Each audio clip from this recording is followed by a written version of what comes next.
নমস্কার বন্ধুরা, কেমন আছেন সবাই? আশা করি সবাই ভালো আছেন। আমিও খুব ভালো আছি। আজকে আমার রান্নাঘরে সবাইকে স্বাগত জানাচ্ছি। আজকে আমার রান্নাঘরে কি হতে চলছে দেখুন। আজকে নিয়ে নিয়েছি ভোলা মাছ। তো ভোলা মাছের আজকে পাতুরি করব ভাবছি।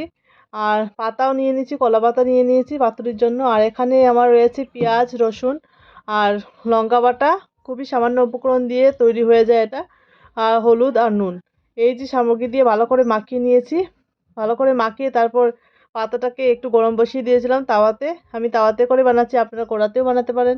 সুন্দর করে এইভাবে মাছগুলি দিয়ে দিতে হবে, সেট করে দিতে হবে। তারপর সেটার সাইডে সাইডে পেঁয়াজ কুচিগুলা পেঁয়াজ দিয়ে দিব। পেঁয়াজ আর রসুন কুচির মশলাটা সুন্দর করে এইভাবে সেট করে দেব। এইভাবে ঢাকা দিয়ে রান্না করতে হবে। 25 মিনিটের মতো রান্না করে পড়লে হয়ে যাবে। তারপর দেখতে পাচ্ছেন আমি কিভাবে এটাকে পাল্টে অন্য একটা পাতা দিয়ে দিচ্ছি অপর পিঠটা সুন্দর করে হওয়ার জন্য। আর এই পর্যায়ে দেখতেই পাচ্ছেন কতটুকু সুন্দর হয়েছে। আর তারপরে একটু পরেই রেডি হয়ে যাবে। আর 10 মিনিটের মতো এটাকে রান্না করতে হবে।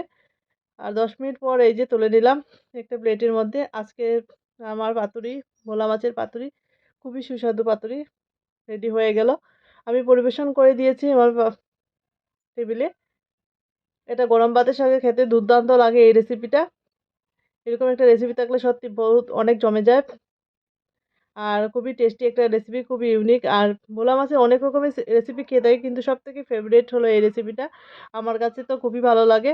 আপনাদের কেমন লাগে অবশ্যই বলবেন। আর বাড়িতে ট্রাই করবেন, আমাকে কমেন্ট করবেন।